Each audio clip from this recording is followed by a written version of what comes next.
favor, suas Bíblias na primeira epístola de Pedro.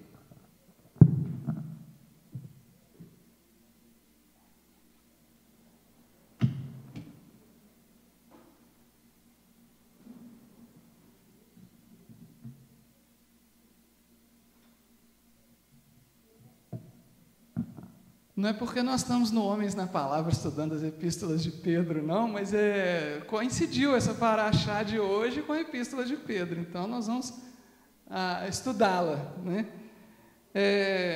Eu vou ler com os irmãos do capítulo 1 mesmo, versículos 13 a 21, tá bom? Antes da gente ler, deixa eu só esclarecer, então, que a epístola de Pedro tem uma introdução. Na verdade, no capítulo 1, primeiro tem o destinatário da epístola, né? Pedro diz para quem ele está escrevendo a epístola, em seguida ele faz uma introdução geral, dá graças a Deus por aqueles irmãos, e depois ele apresenta o tema da epístola. A partir do versículo 13, aí está o tema da epístola. E é sobre este tema que ele vai discorrer até o final da epístola. Ele vai estar focado nisso até o final.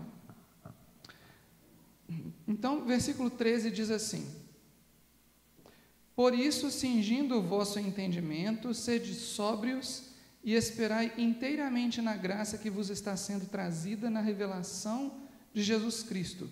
Como filhos da obediência, não vos amoldeis às paixões que tinhais anteriormente na vossa ignorância.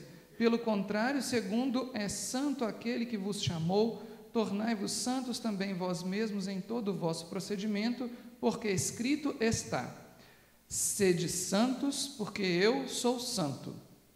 Ora, se invocais como Pai, aquele que sem acepção de pessoas julga segundo as obras de cada um, portai-vos com temor durante o tempo da vossa peregrinação, sabendo que não foi mediante coisas corruptíveis como prata ou ouro, que fostes resgatados do vosso fútil procedimento que vossos pais vos legaram, mas pelo precioso sangue, como de cordeiro sem defeito e sem mácula, o sangue de Cristo, conhecido com efeito antes da fundação do mundo, porém manifestado no fim dos tempos por amor de vós, que, por meio dele, tendes fé em Deus, o qual o ressuscitou dentre os mortos e lhe deu glória, de sorte que a vossa fé e esperança estejam em Deus. Amém. Eu vou fazer primeiro um panorama sobre esse tema da paraxá. Como eu disse, esse trecho que eu li agora é o tema da carta de Pedro. Este é o tema da carta de Pedro. Pedro começa no versículo 13 e 14, dando algumas dicas. Olha, cingir o entendimento, ser sóbrio, esperar na graça e não se acomodar às paixões do tempo da ignorância. Ele dá 4 dicas aí. Essas 4 dicas são um resumo para o que ele vem dizer em seguida: sede santos, porque eu sou santo. Vamos dar uma olhada só nessas dicas rapidamente. O que é cingir o entendimento? Cingir é colocar cinto, certo? Cingir é proteger, cingir é evitar que a sua roupa caia e você fique exposto. Cingir o entendimento é tornar-se entendedor, é tornar-se conhecedor. Essa é a primeira dica que ele dá. Para ser santo como Deus é santo, a primeira dica que Pedro dá: cingir o entendimento, tornar-se entendedor da palavra de Deus, obviamente. 2, ser sóbrio. Pedro está dando uma dica muito importante aqui. Sobriedade é o contrário de alucinação, é o contrário de especulações baratas, é o contrário de uma imaginação infrutífera, de debates que não levam a lugar nenhum. Isto é ser sóbrio. Então, quando nós estivermos tratando de ser santo como Deus é santo, nós temos de ser lúcidos, nós temos de ser claros. Além de nós termos um bom entendimento, nós temos de ser claros. A terceira dica que ele dá é esperar na graça.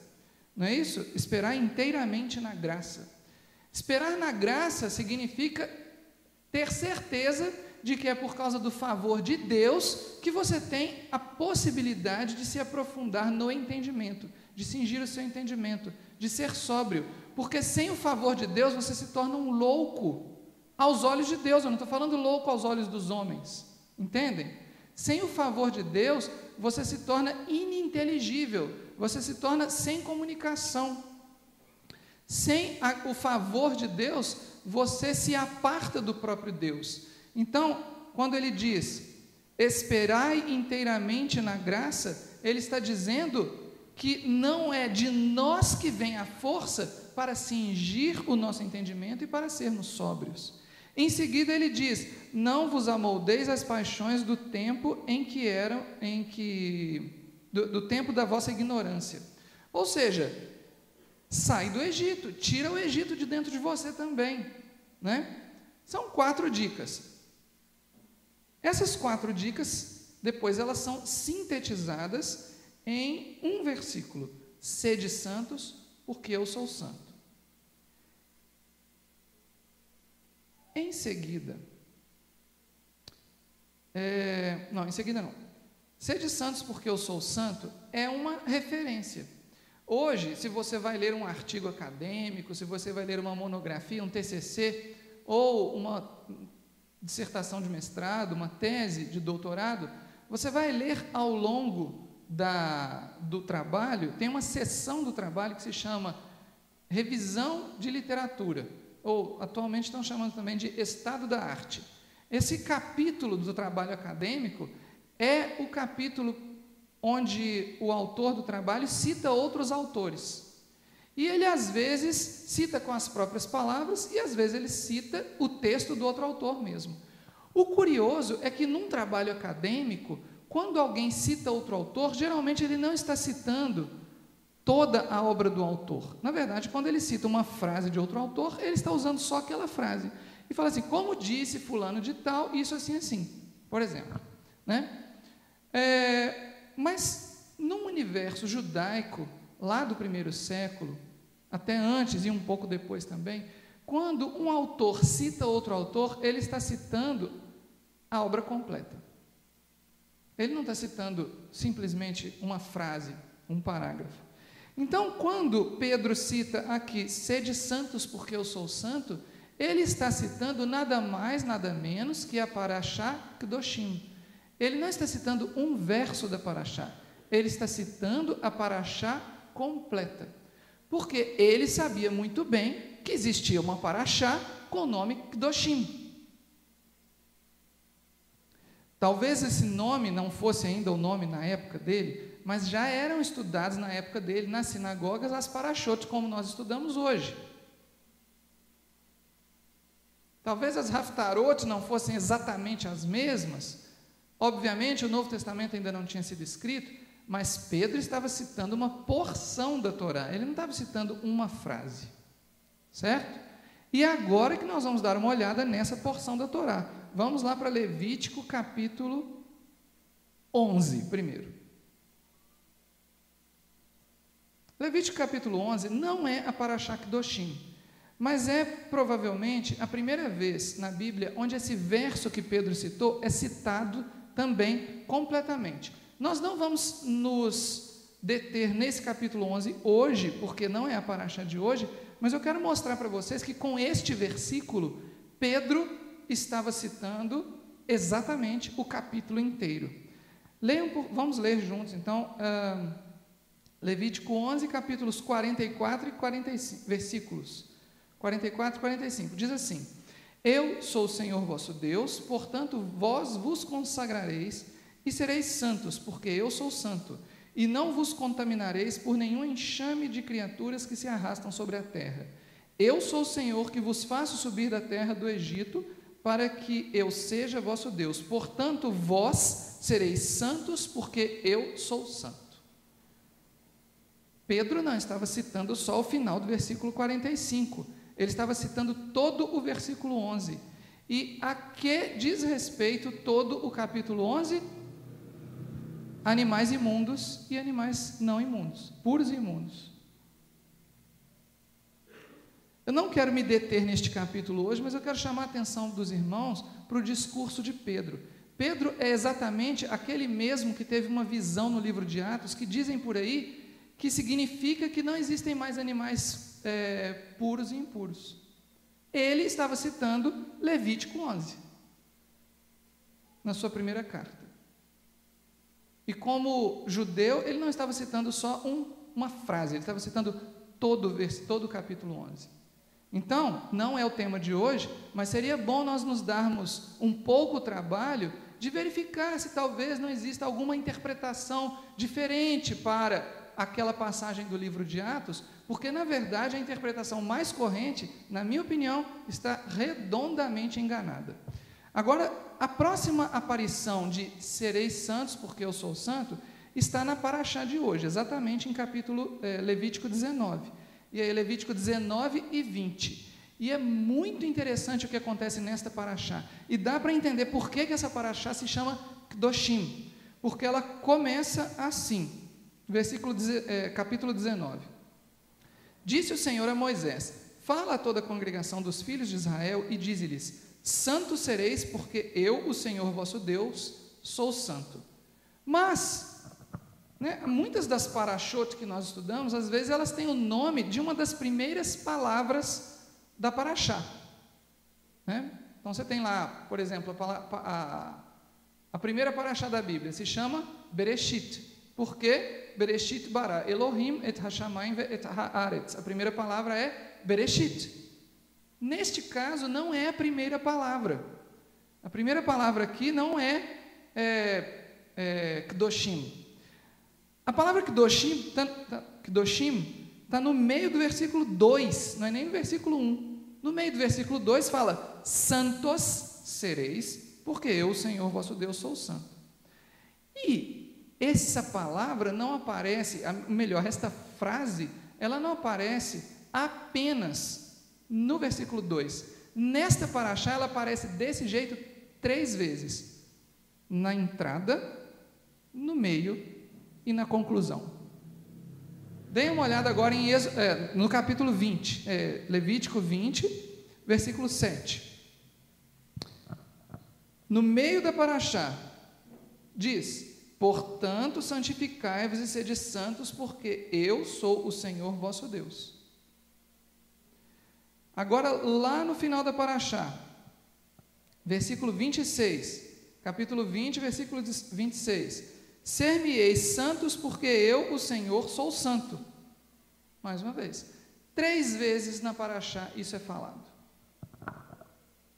Sede santos, porque eu sou o seu Deus, porque eu sou santo. Eu não, estou apontando o dedo para o lugar errado aqui, né? Deus. Então,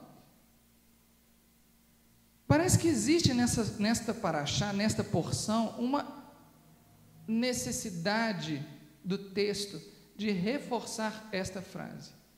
E mais uma vez, quando Pedro diz lá na primeira carta dele: sede santos porque eu sou santo, ele não está citando só uma frase, ele está citando todo um contexto. E o contexto deste capítulo 19 e 20, junto com o capítulo 11, nos explicam o que Pedro realmente queria dizer. Porque na carta dele, ele vai abordar alguns tópicos desses capítulos aqui, sabiam? Ele vai abordar alguns tópicos desses capítulos de maneira detalhada, mas ele não aborda todos os tópicos deste capítulo, porque ele não tinha tempo, porque ele não tinha condições de escrever, ele estava escrevendo pelas mãos de outra pessoa, estava preso, ou ele estava numa situação difícil, que não permitia que ele mesmo escrevesse. Ele estava ditando a carta. Então, quando Pedro cita sede santos porque eu sou santo, ele não está citando só uma frase, mas os capítulos inteiros. E agora eu quero ver com os irmãos o que esta frase então significa lá na epístola de Pedro. Vamos dar uma olhada geral nesses 2 capítulos que são a paraxá de hoje. Na verdade, se nós tivermos um pouquinho de carinho com essa interpretação, ou com a interpretação mais literal possível do texto, sem muita especulação. Lembra que Pedro falou lá? Sede sóbrios. Sem inventar muita moda. Sem ficar querendo, rebuscar demais e criar doutrinas que não estão escritas aqui. Se nós lermos esta paraxá literalmente, nós vamos encontrar, segundo a Bíblia, o conceito de santidade, sem a gente ter que inventar nada, sem a gente ter que fazer teologia nenhuma. O conceito de santidade está definido expressamente, literalmente, nos capítulos 19 e 20 de Levítico, mais o capítulo 11. Isto é santidade. O que é que diz nesse capítulo? Logo depois que Deus diz: sede santos porque eu sou santo. Então, o que é ser santo? Número 1, respeitar pai e mãe. Primeira coisa que ele fala, versículo 3. 2, guardar o sábado. Ainda no versículo 3. Em seguida, não ter ídolos. É difícil entender essas coisas, gente. Tem que explicar isso? Não tem que explicar essas coisas, percebem? É tão claro que se a gente tenta explicar, a gente corre o risco de fugir da sobriedade de que Pedro estava falando, né? Por isso que ele fala, cingi o vosso entendimento, quer dizer, não deixe sua roupa cair. Se você falar demais, se você tentar inventar muita coisa, você vai se expor, sem necessidade, você vai inclusive falar abobrinha, né? Não é difícil entender essas coisas. Apesar disso, eu vou ter que falar sobre algumas dessas coisas. Por quê? Depois de 2000 anos de cristandade, muitos desses tópicos que estão aqui, não muitos, alguns desses tópicos acabaram sendo cobertos por uma camada muito grossa de interpretações que fogem do contexto bíblico, fogem até da literalidade do texto, contradizem o próprio texto bíblico. Vamos começar por aqui, ó. Quando ele diz, no versículo 3, na metade do versículo 3, e guardará os meus sábados. Por que está no plural os meus sábados? Porque lá no capítulo 23 de Levítico, Deus fala de 7 sábados. Sábado não é só o 7º dia da semana, mas tem festas também, que acontecem ao longo do ano, que ele chama de sábados, certo? Por exemplo, Yom Kippur. Yom Kippur é um dos sábados de Deus. Não é meu, não é dos judeus, não é da igreja Eliahu. Deus fala na Bíblia, os meus sábados. Tem gente que quer tirar esse sábado da mão de Deus, esses sábados, dizer que não, o sábado é dos judeus. Não é não. Não foi isso que Deus disse, não. Muito bem. Próximo, versículo 4, não ter ídolos. Infelizmente, a gente tem que explicar essas coisas também, porque, irmãos, talvez não para vocês, talvez não para mim, mas talvez para nós sim, porque num cantinho da nossa alma pode ser que nós tenhamos algum ídolo. Veja só, aqui ele fala de imagens de fundição, não fareis ídolos de fundição. O problema é que na atualidade nós não precisamos mais de imagem de escultura para ter ídolos. Aliás, já faz muito tempo isso. Pinturas, quadros, podem ser ídolos. E na atualidade, conceitos também podem ser ídolos. Né? Pense na sua posição política, por exemplo. Se você é um árduo defensor de determinada corrente política, é muito provável, pense sobre isso, é muito provável que você esteja idolatrando essa corrente política, ou um político específico também, né? Então, idolatrar, gente, é ter certeza de que aquela coisa pode mudar a sua vida, pode transformar e garantir um tempo melhor para a sua vida e para a sua comunidade. Isso é idolatrar, certo? Pense nisso. Por quê? Porque é assim que as pessoas se dispunham diante de um ídolo nos tempos bíblicos. Por que vocês acham que uma mãe se disporia a sacrificar o próprio bebê recém-nascido nos braços de um deus chamado Moloque? Porque ela cria que ia receber alguma coisa em troca. Senão ela jamais faria isso. E essa coisa em troca provavelmente era muito superior o próprio valor do filho dela.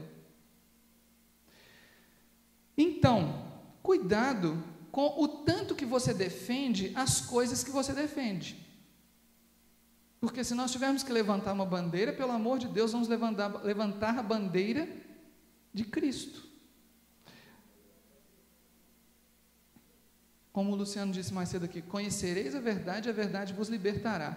Esses capítulos aqui são tão simples de entender, tão simples. Se você tirar as milhões de explicações e ler o que está escrito, você sim vai se transformar, e eu também, obviamente, não é só para os outros. A partir do versículo 9 até o versículo 18, tem uma série de leis sobre como ser humano. Aí não está falando de direitos humanos não, tá? Está falando de deveres humanos. É exatamente o oposto de muita coisa que a gente vê por aí. Olha que interessante. Vou ler a lista para os irmãos, não vou ler os versículos não. Que leis sobre ser humano, ou os deveres humanos, não os direitos humanos. Que deveres humanos estão sendo citados, do versículo 9 até o 18. Deixar sustento para o pobre, e viva os sanguessugas da nossa sociedade, né? Então, na verdade, o que ele está dizendo aqui é exatamente contra o sanguessuga da sociedade. Deixar sustento para o pobre, começa isso aí no versículo 9. Eu não vou ler o versículo, vocês podem ler depois. Depois diz, não furtar, não mentir, não ser falso com o próximo. Não ser falso com o próximo. Mais na frente ele vai dizer a mesma coisa. Seja franco, seja verdadeiro na sua fala, certo? Seja verdadeiro no seu olhar, seja verdadeiro no seu gesto. Não jurar falso pelo nome de Deus, não oprimir o próximo, não atrasar o pagamento. Uma coisa é um pagamento que está atrasado, uma coisa é um pagamento de contrato que não vai ser pago hoje, vai ser pago daqui a 6 meses, por exemplo. Um contrato com uma empreiteira, vai construir lá um prédio, né? Eventualmente quem contratou a empreiteira pelo contrato só vai pagar daqui a 2 anos, ou vai começar a pagar parcelado daqui a 1 ano, sei lá. Isso não é atrasar. Atrasar é quando você chama, por exemplo, um pedreiro para ir na sua casa para fazer uma obra, e depois que ele acaba a obra, você fala assim, desculpa, mas meu marido não deixou dinheiro comigo hoje, depois que acabou a obra. Ou seja, não estava combinado isso, entenderam? Então, não pagar atrasado é um mandamento de Deus, faz parte dos deveres humanos, né? Não amaldiçoar o surdo, não pôr tropeço para o cego. Sabe do que esses dois deveres tratam? Eles tratam da pior faceta humana, que é o humor, o humor que chamam por aí de humor negro, né? Mas eu não gosto dessa expressão. É o humor pelo mal do outro, pôr tropeço para o cego e amaldiçoar o surdo. Pensem sobre isso.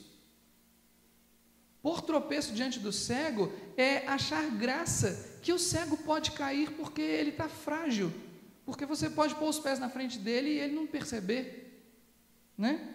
Mesma coisa amaldiçoar o surdo.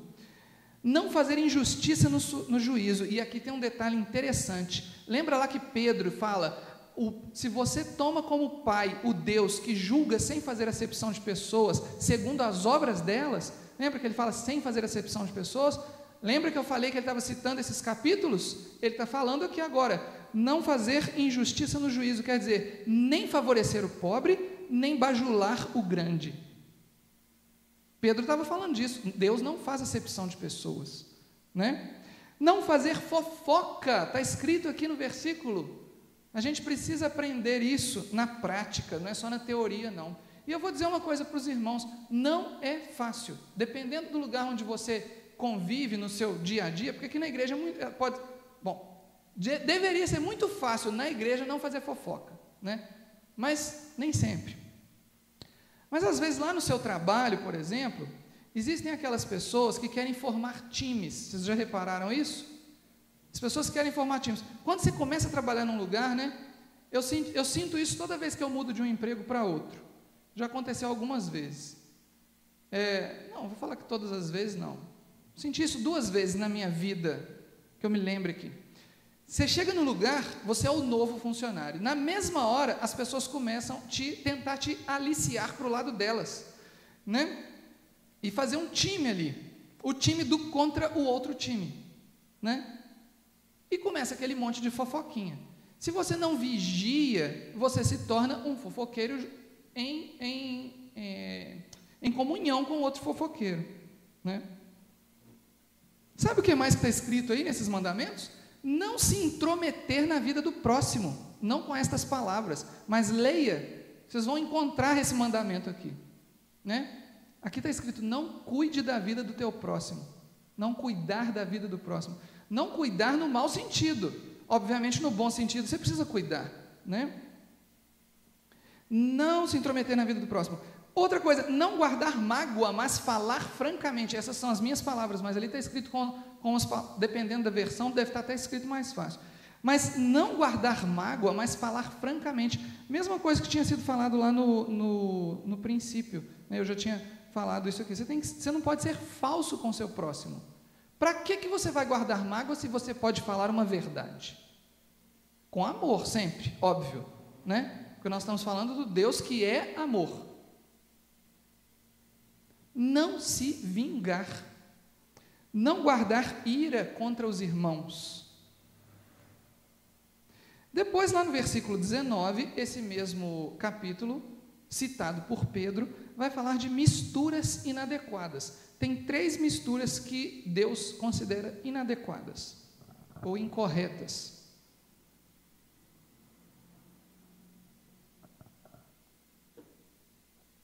E uma delas tem me preocupado muito ultimamente, porque está muito difícil trabalhar está muito difícil, está ficando cada vez mais difícil cumprir esse mandamento, porque, na verdade, assim, eu não sou agricultor, né? Eu não estou lá na pele do agricultor para ver o que ele está passando no dia a dia com as dificuldades do tempo, da economia, as regras governamentais e por aí vai.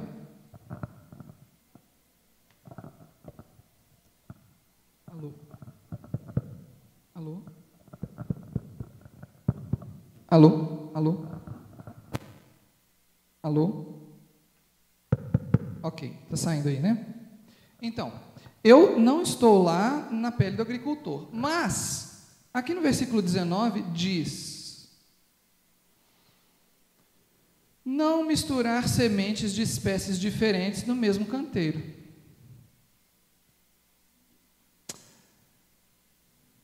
Sabe no que isso dá?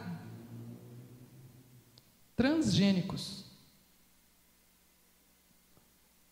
Nós temos visto, né, assim, a Sandrinha tem olhado sempre nos rótulos das embalagens, quando a gente vai comprar alguma coisa, está cada vez mais difícil comprar alguma coisa que não seja transgênica.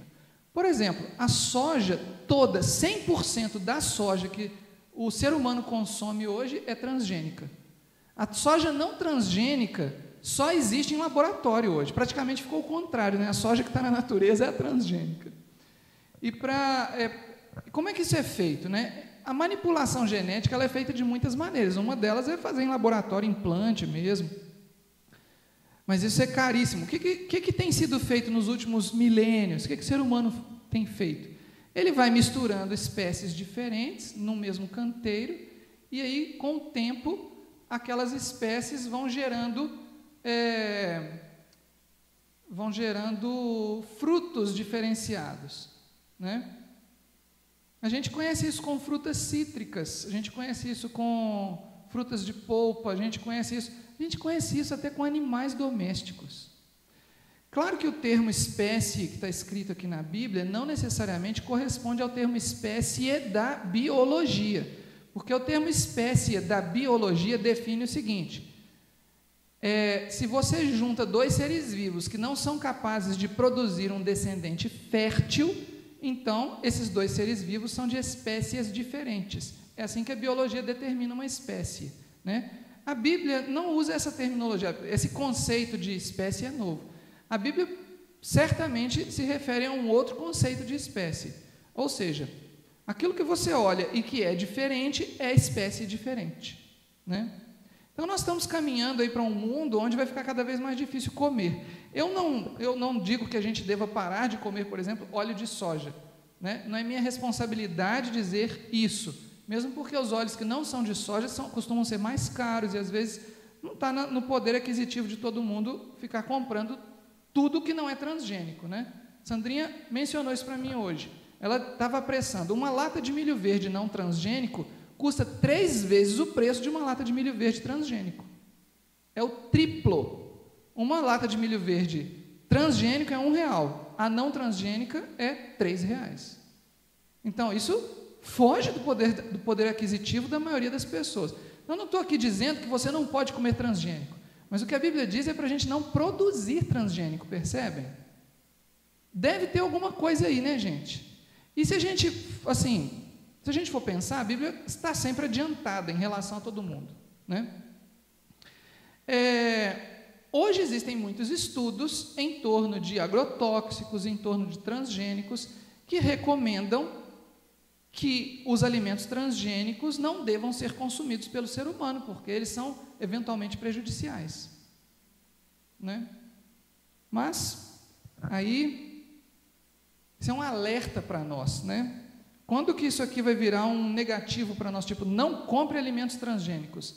Eu acho que é uma questão de tempo para isso acontecer. Versículo 26 tem uma outra recomendação importantíssima, que é o não comer sangue. É impressionante a quantidade de crentes que ainda não conhecem esse versículo. Ah, mas é porque eles não leem Levítico. Não tem problema, não. Lê o livro de Atos. O livro de Atos já fala para não comer sangue. E tem uma quantidade enorme de crentes que comem sangue, impressionante. Sangue, gente, é proibido. Ele é mais proibido do que os animais imundos. Porque toda lei de sacrifício repete, não comerás o sangue. E depois vem uma série de outros deveres, que são, aí já não são mais deveres do ser humano, não é assim? Deveres, ao contrário dos direitos humanos, tem os deveres humanos. Aí tem uma série de leis que dizem respeito mesmo à aproximação, ao relacionamento da pessoa com Deus. Então, começa com esse, não comer sangue. Depois vem, não adivinhar, versículo 28. Não adivinhar é não fazer adivinhações. Estou falando de adivinhar a resposta certa de uma prova, não. Estou falando disso, não. Porque isso é dedução, raciocínio lógico. Tá? Eu estou falando de adivinhar coisas impossíveis de se deduzir. Né? Por exemplo, o que vai acontecer com você na semana que vem? Tem como você saber? Tem como você prever. Prever é uma hipótese. Talvez aconteça isso comigo na semana que vem. Por exemplo, talvez na semana que vem eu esteja de férias. Mas pode acontecer alguma coisa que não me permite estar de férias, não pode? Pode ou não pode? Sempre pode, né?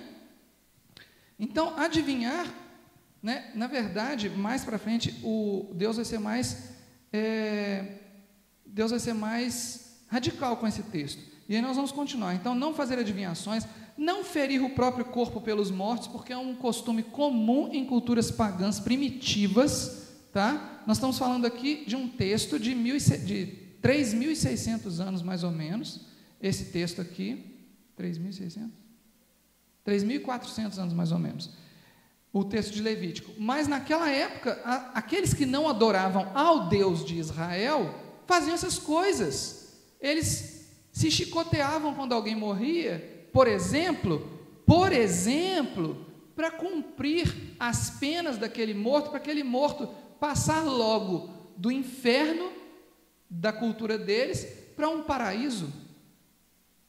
Ou seja, para diminuir o tempo deles de purgatório, que não é uma cultura bíblica. Purgatório não é um conceito bíblico, é um conceito do paganismo. Hoje, tem pessoas que creem nisso? Tem pessoas que creem nisso, muita gente. A cristandade assimilou muito paganismo nos últimos 2.000 anos. Vamos prosseguir. Não imprimir marcas no corpo. Isso era cultura das religiões paralelas à dos israelitas. Fazer marcas no corpo é cultura pagã e diz respeito à adoração a ídolos. Diz respeito, inclusive, ao contato com os mortos. A pessoa morria e vinha um e tatuava o nome do ente querido que morreu. para que aquele ente querido continue vivo no meu corpo, por exemplo. Entendem? Ou seja, geração após geração, com o nome da família estampado no corpo, você perpetua a vida daqueles que já morreram. Isso não é bíblico. Quer dizer, é bíblico não fazer isso, né? Não dar a filha à prostituição. De novo, guardar os sábados, repetiu o mandamento. Por que será que ele repetiu? Devia ser porque da primeira vez ninguém escutou, né? Provavelmente. Ainda no versículo 30, reverenciar o santuário.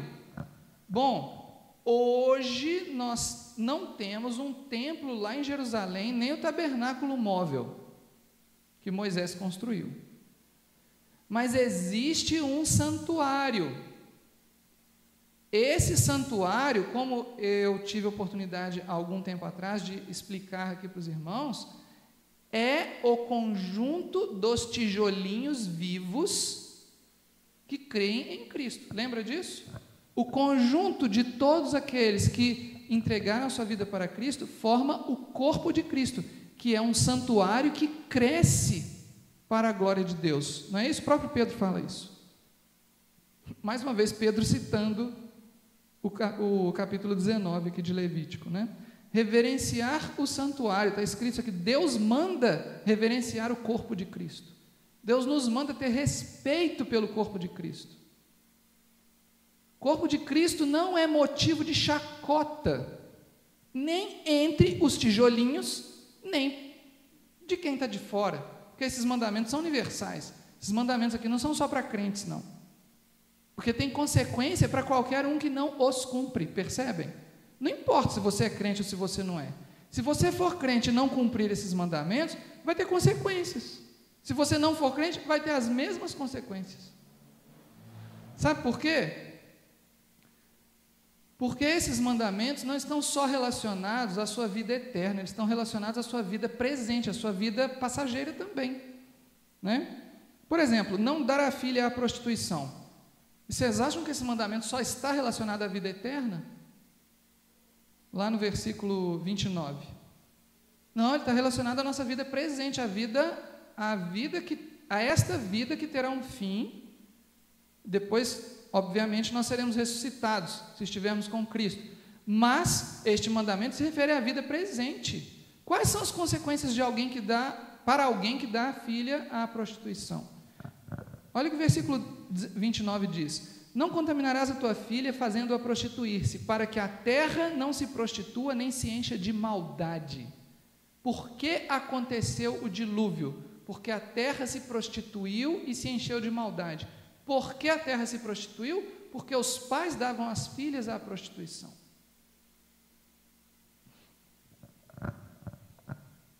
Seguindo então, vamos seguir aí. Depois do versículo 30 que diz, guardar o sábado, reverenciar o santuário, 31, não buscar necromantes e adivinhos. Agora Deus está sendo muito claro, sabe? Sabem o que é necromante? Necromante é a pessoa que fala com os mortos. Existe alguém que você conhece, que vai em algum lugar, que tem aí na rua, né? Que as pessoas conversam com os mortos, tem isso? Demais. Isso não é novidade para ninguém, aqui no Brasil está lotado disso. Essa religião, inclusive, essa específica que vocês estão pensando aí, ela é mais forte no Brasil do que na França, onde ela se originou. Sabiam disso? Quando ela começou lá na França, com aquele sujeito lá, que escreveu um evangelho segundo ele, ela foi uma religião, quer dizer, dizem, hoje, as pessoas que seguem essa religião dizem que não é uma religião, mas, convenhamos, tem aspectos lá que são muito específicos, então não tem como não ser uma religião, por definição. Do mesmo jeito que ateísmo não tem como não ser uma religião. O sujeito que é ateu, ele crê no ateísmo dele, ele crê que não existe um Deus, é uma fé, é uma religião, né? Então, essa religião lá do evangelho segundo fulano de tal, que começou lá na França, ela foi, no início, ela foi muito praticada e ela virou meio que espetáculo de circo. As pessoas chegaram ao ponto de pagar ingresso para ir num teatro e assistia um sujeito lá na frente no palco, fazendo rituais de comunicação com os mortos. Isso depois ficou meio fraco na França, porque virou assim, deixou de ter um significado religioso, passou a ter uma conotação muito circense, mas aqui no Brasil isso se fortaleceu de uma maneira extraordinária, né? Não estou falando mal das pessoas não, tá, gente? Por isso que eu nem estou citando o nome. Geralmente são pessoas também maravilhosas, são melhores que muitos crentes, entenderam? Mas são assim, quilômetros, anos-luz na frente de muitos crentes no que diz respeito ao amor ao próximo. Muitas vezes. Põe no chinelo um monte de crente. Põe 95% dos crentes no chinelo, no que diz respeito a amar ao próximo, como a si mesmo. Bom, tá aí então, não buscar necromantes nem adivinhos. Adivinho, gente, o que é um adivinho? Vamos recapitular então. Adivinho é o sujeito que prevê o futuro sem nenhuma possibilidade de saber se aquele futuro realmente vai acontecer, né? Cartomante, leitura de mãos, búzios, tarô, horóscopo. Tem alguém aí que gosta de horóscopo? Horóscopo, gente, é isso aqui que a Bíblia está falando para não fazer, beleza? Horóscopo não é igual caça-palavras que você fica no ponto de ônibus fazendo para distrair, não. Não fica lendo horóscopo, não, pelo amor de Deus, tá? E não confunda horóscopo com astronomia, porque quem confunde horóscopo com astronomia já fugiu da sobriedade, assim, décadas atrás, tá? Falar do alinhamento dos planetas é uma coisa, agora falar que o alinhamento dos planetas vai ter alguma relação com a sua vida aqui no planeta Terra é outra coisa bem diferente, tá? Versículo 32, respeitar o idoso. 33, 34, tratar o estrangeiro como se fosse seu irmão. 35 a 37, de novo, não fazer injustiça no juízo. E aí ele fala agora, antes ele tinha falado, né, quando falou de não fazer injustiça no juízo, naquela parte dos deveres humanos, ele repete agora, lá antes ele tinha falado, não favoreça o pobre, nem bajule o rico. Agora ele está falando, use balanças justas, que sejam iguais para todos, peso igual para todos. Agora vamos falar da nossa legislação, brevemente. Tem um conceito, eu tenho pavor desse conceito. Eu estudei para ser analista legislativo uma época. Eu não sou da área de direito, mas eu tive a oportunidade de estudar processo legislativo. E por causa de estudar processo legislativo e também direito constitucional, eu tive contato com um conceito assim que me deixou assombrado. Sinceramente, eu fiquei apavorado quando eu soube que isso existe. É o tal do direito adquirido. O direito adquirido significa simplesmente que os pesos não são iguais para todo mundo. Por exemplo, se você fez concurso para um cargo, nós temos 3 poderes, certo? Na nossa organização política, social, governamental, poder executivo, poder legislativo, poder judiciário. Se você fez concurso para um desses 3 poderes, muito específico, não precisa nem mencionar os outros, estou falando de concurso, não estou falando de você ter sido eleito pelo povo, não. Se você fez concurso para um cargo de um desses 3 poderes, você simplesmente se torna detentor de uma série de direitos que ninguém mais tem no país. Por exemplo, a pessoa que faz concurso para esse poder, que eu não vou mencionar o nome, porque eu quero evitar problemas sérios. Se você faz concurso para ser parte desse poder, sabe qual é a pena máxima para um crime que você comete? Aposentadoria. Se você comete um erro gravíssimo no exercício da sua função, você não é demitido. Você não paga uma multa, você não vai para a cadeia, você é aposentado, com salário integral, não importa a sua idade, nem importa quantos anos de exercício na função, você é aposentado com salário integral. Isso nem é direito adquirido não, tá? Isso é direito legal. Isso significa igualdade de direitos? Balança justa? Isso é o oposto do que Levítico 19, 35 a 37 está dizendo. Isso é a negação de Deus. Fico nervoso quando eu falo disso. Capítulo 20. Em capítulo 20, Deus começa a falar de alguns pecados que eu chamaria de pecados capitais. E não são os 7 pecados capitais da tradição e da cultura cristã, não. São os pecados capitais de Deus, que Deus mencionou. O primeiro deles, versículos 2 a 5, dar sua semente a Moloque. Dar sua semente pode ter 2 interpretações, pelo menos. 1 é dar o sêmen. 2, dar o filho. Certo? Porque os cultos a esse deus Moloque, que era um culto dos amonitas, era um deus dos amonitas. Vocês lembram dos filhos de Amon, que a Bíblia cita várias vezes? Pois é. Os amonitas adoravam um deus chamado Moloque. Havia outras culturas também que adoravam um deus com outro nome, mas que era a mesma coisa. Tinha cabeça de boi, corpo de gente, e ele era esculpido com braços cruzados, e aqui no braço dele, no peito dele, colocavam uma cavidade onde eles punham fogo, como se fosse uma lareira, e punham o que ali naqueles braços cruzados? Uma criança recém-nascida, como sacrifício. O sacrifício preferido desse Deus eram crianças recém-nascidas. Então, não dar a sua semente a Moloque significa isso, entre outras coisas. Não pode significar que você está dando o seu filho para Moloque. Pode significar também dar o sêmen para Moloque. Por quê? Junto com esse ritual trágico, aconteciam também orgias sexuais. Sexo ritual. Ali, enquanto as coisas estavam acontecendo, pondo fogo na criança, fazendo sexo entre os sacerdotes, as pessoas que estavam oferecendo. Existia, inclusive, nesse tipo de cultura, uma profissão chamada prostituta ritual, que era uma mulher que era dedicada ao culto de Moloque. Não só Moloque, outros deuses também tinham esse gosto, né? Então, este é um dos pecados que Deus diz: quem fizer isso tem que morrer, vai ser apedrejado. Não tem conversa mole, não tem direitos humanos para essa pessoa, sabe? Deus não está conversando fiado. Falou assim: olha, fez isso, morre, apedreja, acaba com a vida dessa pessoa, né?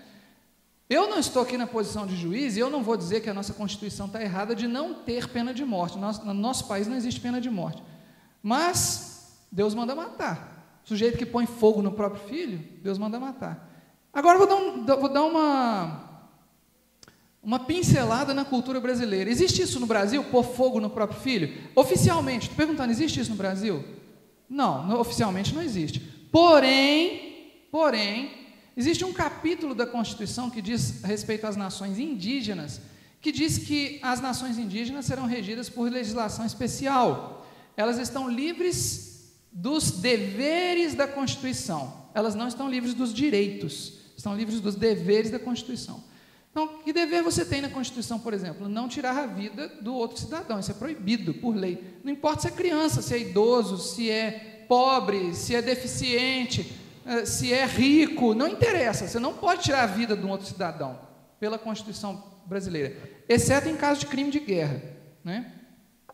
De traição durante a guerra, aí pode.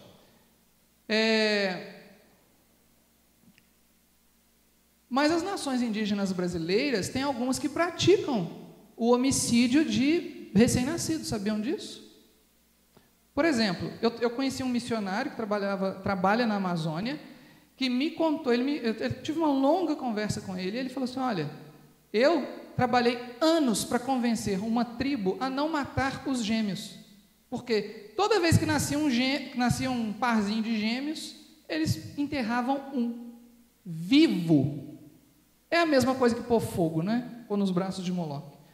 Isso aí Deus abomina, né? Versículo 6, prostituir-se com necromantes e feiticeiros.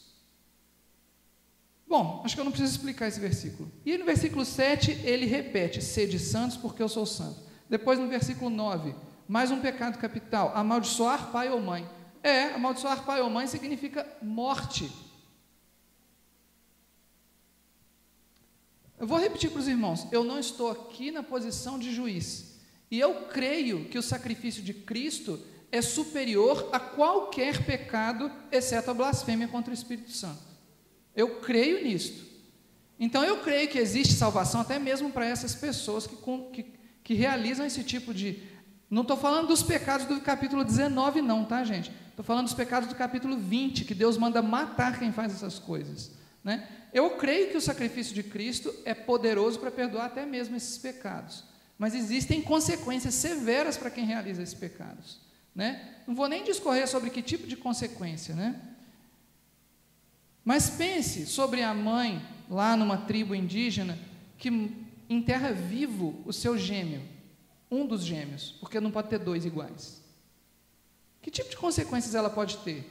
Se ela se converte, se ela passa a crer em Cristo, se ela é salva graças ao sacrifício de Cristo, ainda assim no coração dela vai existir para sempre a marca de quem cometeu aquele crime, percebem? Mesmo que ela não vá para a prisão porque ela é índia, então por ser índia ela não pode ser julgada por aquele crime, porque isso é permitido pela Constituição, que o índio pode fazer realmente praticamente qualquer coisa se ele estiver dentro do território indígena. Então, mas ainda que essa pessoa seja perdoada por Cristo, existe uma consequência na vida dela, percebem? Eu não quero dizer que consequências são, porque eu não estou na pele da pessoa, e também não quero julgar a pessoa, porque Cristo pode perdoá-la, mas a questão é, cometer esses pecados gera consequências para as nossas vidas, né? Versículo 9, então amaldiçoar pai ou mãe é um pecado capital, Deus manda apedrejar. E do versículo 10 a 21, tem uma lista de relacionamentos sexuais ilícitos que Deus também considera abomináveis, passíveis de pena de morte, né? Nos versículos aí, do 10 até o 21, no final de cada versículo ele fala assim, ele fala alguma frase sobre como, todas elas significando a mesma coisa, né? Versículo 10, aliás, no versículo 11 fala, no final do versículo, seu sangue cairá sobre eles. Versículo 12, o seu sangue cairá sobre eles. Versículo 13, o seu sangue cairá sobre eles. Versículo 14, a ele e a ela queimarão com fogo. Versículo 15, será morto e matarás o animal. Versículo 16, seu sangue cairá sobre eles. Versículo 17, levará sobre si a sua iniquidade. Versículo 18, serão eliminados do meio do povo. 19, sobre si levarão sua iniquidade. 20, morrerão sem filhos. Morrerão, quer dizer, morrerão, é para matar, não é porque vai morrer de velho, não, mas morrer sem filho não é porque vai ficar estéril, não, entendem? É porque vai matar antes que tenham filhos, é isso que está dizendo, tem que matar. Então assim, uma série de versículos, eu não estou aqui defendendo a pena de morte, irmãos, prestem atenção, só estou mostrando a gravidade desses pecados. Só estou falando sobre a gravidade dos pecados. Se Deus manda matar, é porque são pecados muito graves, né? Reiterando, existe hoje para nós o sacrifício de Cristo, que traz perdão e vida eterna, mas existem consequências gravíssimas. E do versículo 22 ao 26, acontece um fechamento que liga totalmente esta paraxá, novamente, à primeira epístola de Pedro. Vou ler com os irmãos, versículo 22. Guardai, pois, todos os meus estatutos e todos os meus juízos.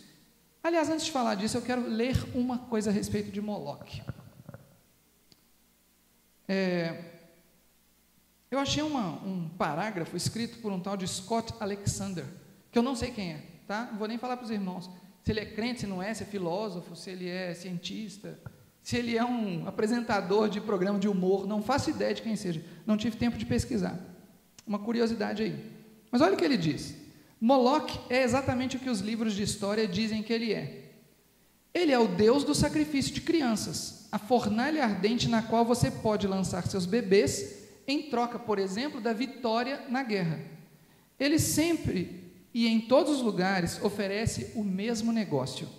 Jogue o que você mais ama nas chamas e eu posso lhe conceder poder.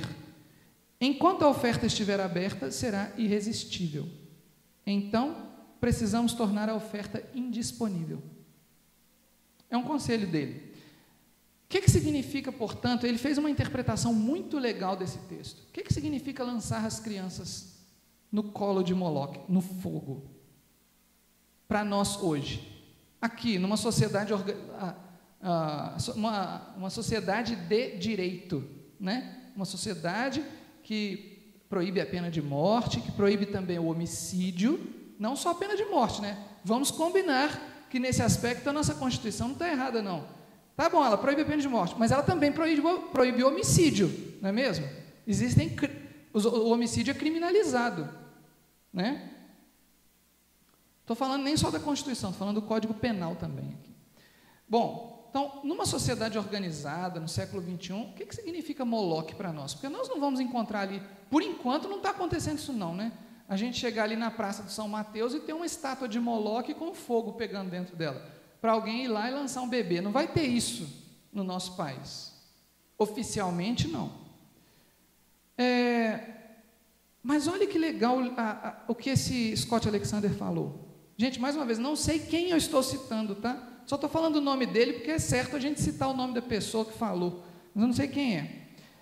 Olha o que ele falou: jogue o que você mais ama nas chamas de Moloque e ele lhe concederá poder. Isso é uma oferta que o mundo faz todos os dias. E esse o que você mais ama, que é especificamente o seu filho. E o que o mundo tem feito todos os dias é lançar o seu filho nas chamas de Moloque. Sabe por quê? Porque o mundo entregou os filhos à televisão, ao celular, ao tablet e às amizades podres da rua, que você desconhece, que praticam coisas que você não faz ideia. O mundo entregou os filhos a um ambiente totalmente distorcido, um universo paralelo, não criado por Deus, mas criado pelos homens, que diz ser fundamentado por direitos humanos, de diversidade, de igualdade, de direitos, de que você é dono do seu próprio nariz e pode fazer o que você quiser. Pensa bem, gente, se você não pode fazer marcas no seu próprio corpo, quanto mais mudar o seu corpo para ser uma coisa que você não é. Já pararam para pensar nisso? Mas eu tenho visto isso cotidianamente no meu ambiente de trabalho. Você sabe onde eu trabalho, e lá é um lugar onde tudo pode, realmente tudo pode lá. Claro, eu não posso parar de trabalhar, que é abandono de função, mas se eu quiser fazer praticamente qualquer coisa, também não posso cometer crimes previstos no Código Penal. Mas sabe, lá vale aquela lei assim, o que não é proibido é permitido, né? Então, se a lei não te proíbe, por exemplo, comer raiz forte pelo nariz, coma, você vai ser feliz. Vocês conhecem raiz forte? Lá da comida japonesa? Não, esquece raiz forte, pimenta malagueta. Aí eu falei na linguagem do mineiro, né? Pimenta vermelha. Come pelo nariz, come. A lei não te proíbe comer. Vai lá, experimenta. Você vai ser muito feliz. É assim que está o mundo hoje. A lei do tudo pode. Sabe qual que é o problema disso? É que os filhos estão sendo entregues a isso e os pais não estão nem aí. O que eu estou vendo lá no lugar onde eu trabalho é pessoas sendo entregues à perdição, à ruína.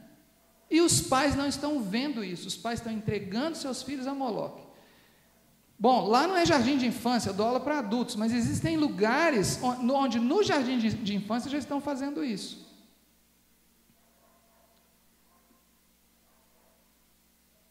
Dentro das casas estão fazendo isso. Há um tempo atrás, tudo que a minha filha assiste na televisão, eu e a Sandrinha assistimos junto com ela. Pela primeira vez a gente tem que assistir junto.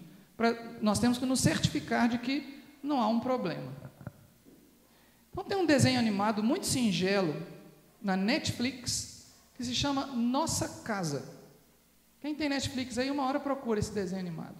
Uma gracinha o desenho animado. Porém, lá pelo 7º episódio, mais ou menos, porque é uma série, né? Não é um longa-metragem, são vários episódios de 5, 6 minutos. Lá pelo 7º episódio, mais ou menos, o personagem principal, que não é ser humano, são seres fictícios, certo? É como o quê? Ele é um extraterrestre, mas que fala português, né? Ele conversa com as pessoas. Assim, lá pelo 7º episódio, mais ou menos, esse personagem, uma menininha que ficou amiga desse personagem, fala assim, puxa, você está gostando da fulana de tal, que é da mesma espécie dele, né? Aí ele fala assim, não, sem preconceitos, você está olhando para... Aí ele fala o nome do personagem, fala assim, e dizendo que é ela, mas na minha espécie existem 7 gêneros. E aí ele fala, menino, menina, menino, menino, menino, menino, menina, menino, menina, e ele começa a dizer o que são os 7 gêneros da espécie dele. Ou seja, não existe macho e fêmea na espécie dele. Vocês sabem que isso não acontece em nenhuma espécie criada por Deus? Entre as espécies criadas por Deus existem macho e fêmea, existem aquelas que são assexuadas, ou seja, se reproduzem sem necessidade de macho e fêmea, e existem também algumas espécies que mudam de sexo por uma necessidade biológica. Isso é muito comum entre os répteis. Alguns peixes fazem isso também. Tipo, tem muita fêmea no cardume e pouco macho. Então, algumas fêmeas viram macho, mas isso é biológico. Eles têm isso no DNA deles. Elas passam a ter um órgão sexual masculino e viram macho. Isso foi criado por Deus. Agora, uma espécie ter 7 gêneros, isso não existe na história da biologia. Por que esse desenho animado está falando de 7 gêneros? Nem na história da ficção científica isso foi cogitado. Porque num desenho animado para crianças de 4, 5 anos de idade vai falar que ali é possível ter 7, 10 gêneros, 20, tanto que seja. Por quê? A gente tem que pôr a barba de molho, sabia? Não é qualquer coisa que a gente pode colocar, não é a qualquer coisa que a gente pode entregar nossas crianças, senão nós estamos entregando nossas crianças a Moloque. Vou ler de novo o texto desse cara aqui, porque ele é muito legal, olha só. Moloque é exatamente o que os livros de história dizem que ele é. Por que as pessoas lançam as crianças? Ao tablet, ao celular, à televisão, à internet, YouTube, Netflix e por aí vai. Lançam sem nenhuma restrição, porque isso lhes dá o poder de ter tempo livre. Não é por isso? Então isso se encaixa perfeitamente na fala desse sujeito aqui. Tempo livre para quê, por exemplo? Para dormir mais? Tempo livre para assistir um futebol no outro quarto? Você tem uma televisão em cada cômodo, a criança fica lá sozinha, jogada no quarto dela com uma televisão, e você no seu quarto, o homem num quarto assistindo futebol e a mulher no outro assistindo novela. E um outro filho fazendo pesquisa, sabe-se lá do que na internet. Vou ler de novo o texto. Moloque é exatamente o que os livros de história dizem que ele é. Ele é o Deus do sacrifício de crianças, a fornalha ardente na qual você pode lançar seus bebês em troca da vitória na guerra. Ele sempre e em todos os lugares oferece o mesmo negócio. Jogue o que você mais ama nas chamas e eu posso lhe conceder poder. Enquanto a oferta estiver aberta, será irresistível. Então, precisamos tornar a oferta indisponível. Apagar as chamas de Moloque.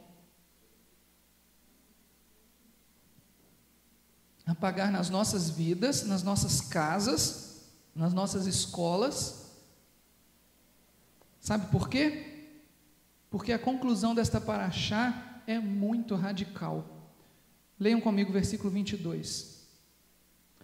Guardai, pois, todos os meus estatutos e todos os meus juízos, e cumpri-os, para que não vos vomite a terra para a qual eu vos levo para habitardes nela. Irmãos, Deus promete mandar chuva em abundância aos povos que o têm como Senhor, e Deus promete que a terra vai vomitar os povos que não guardam seus estatutos e juízos. E eu vou dizer uma coisa para os irmãos: pode não ser muito fácil ser servo de Deus, mas se esforçar para ser servo de Deus é uma obrigação. E embora nós estejamos num país que tem a presunção de dizer que é um país crente, nós estamos, na verdade, num país de pessoas totalmente voltadas para o próprio umbigo, inclusive aqueles que são crentes. Nós não somos a nação cujo Deus é o Senhor, como as pessoas andam dizendo por aí. A nação cujo Deus é o Senhor é aquele santuário que nós devemos reverenciar, é o corpo de Cristo. Essa é a nação cujo Deus é o Senhor, na qual estão contidos judeus que creem em Cristo e gentios que creem em Cristo. Mas a nação cujo Deus é o Senhor é essa e não outra.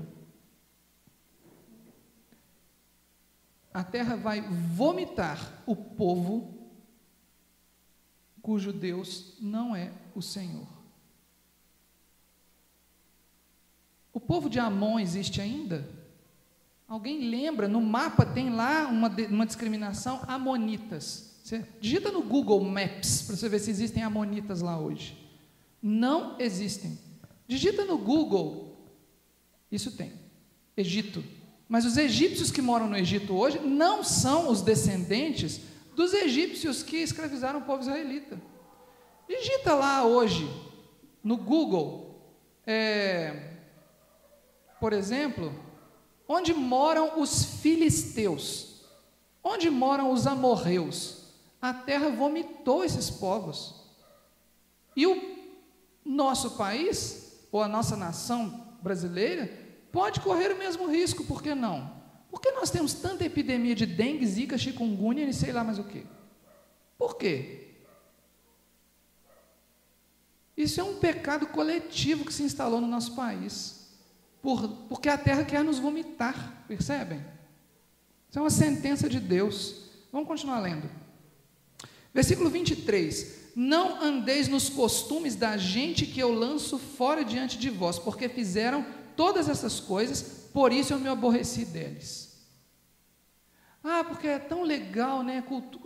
Aí as pessoas que já estão decepcionadas com o cristianismo começam a olhar para o Extremo Oriente. Aí vão olhar aquelas culturas, por exemplo, que veneram animais, que não comem carne porque veneram os animais. Lembram dessa cultura aí?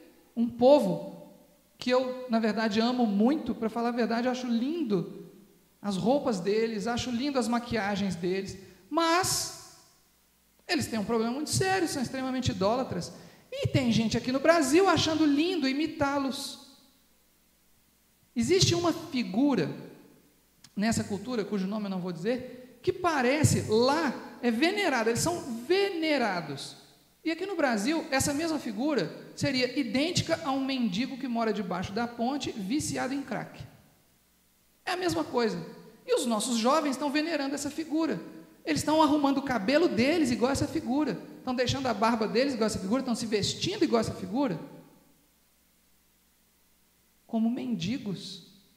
Olha o que Deus fala: não andeis nos costumes da gente que eu lanço fora diante de vós, porque fizeram todas essas coisas.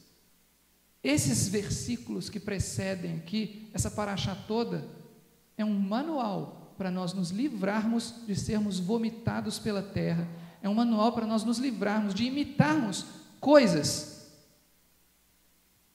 que Deus quis apagar quando selecionou o povo israelita para dar para eles a Torá. Deus só deu a Torá para o povo israelita para que o povo israelita fizesse diferença no meio de um mundo inteiro de paganismo, percebem? O primeiro povo monoteísta da história da humanidade, israelitas. Versículo... vou encerrar aqui a paraxá, já li bastante a paraxá, vamos voltar lá em Pedro, para a gente ler o início daquele texto de novo, para a gente agora fechar o entendimento. 1 Pedro, capítulo 1, versículo 13. Agora a gente vai entender mais claramente o que ele quer dizer. Por isso, cingindo o vosso entendimento, sede sóbrios, esperai inteiramente na graça que vos está sendo trazida na revelação de Jesus Cristo. Como filhos da obediência, não vos amoldeis às paixões que tinhais anteriormente na vossa ignorância. Pelo contrário, segundo é santo aquele que vos chamou, tornai-vos santos também. Ou seja, imitai as culturas nas quais vós estáis inseridos. É isso que está escrito aqui? Não é isso. O que está escrito aqui é Parashah Kedoshim. É isso que ele está falando. Vai lá, leia Parashah Kedoshim. É isso que é ser santo, né? Pelo contrário, segundo é santo aquele que vos chamou, tornai-vos santos também vós mesmos em todo o vosso procedimento, porque escrito está, sede santos, porque eu sou santo. Ou seja, vai lá, leia Parashah Kedoshim, pelo amor de Deus, leia, entenda, cumpra. Depois, versículo 17, ora, se invocais como Pai aquele que, sem acepção de pessoas, ou seja, não faz diferença entre ricos e pobres, entre cegos e aqueles que veem, entre os surdos e os que ouvem, não faz diferença, mas ele julga segundo as obras de cada um. Portai-vos com temor durante o tempo da vossa peregrinação, sabendo que não foi mediante coisas corruptíveis, como prata ou ouro, ou dízimos e ofertas, e, indulgências, e a compra do envelope perfumado, e a compra do vidrinho com a água do Rio Jordão, e não foi com esses dinheiros, com esses valores que nós fomos comprados, mas nós fomos resgatados do nosso fútil procedimento, que os nossos pais nos legaram. Não nos legaram os nossos pais um fútil procedimento, e nós fomos resgatados desse procedimento. Nós fomos resgatados como? 19, pelo sangue precioso como do Cordeiro sem defeito e sem mácula, o sangue de Cristo, conhecido com efeito antes da fundação do mundo, porém manifesto no fim dos tempos por amor de vós. Amém? Amém. Então, vamos pedir ao Senhor que nos abençoe nesse entendimento, que nos ajude a cingir o entendimento, a sermos sóbrios, sem especulações baratas, mas que nós possamos dar ouvidos primeiro ao que diz a palavra de Deus. Amém? Eu agradeço pela oportunidade e a palavra está de volta para o irmão Luciano.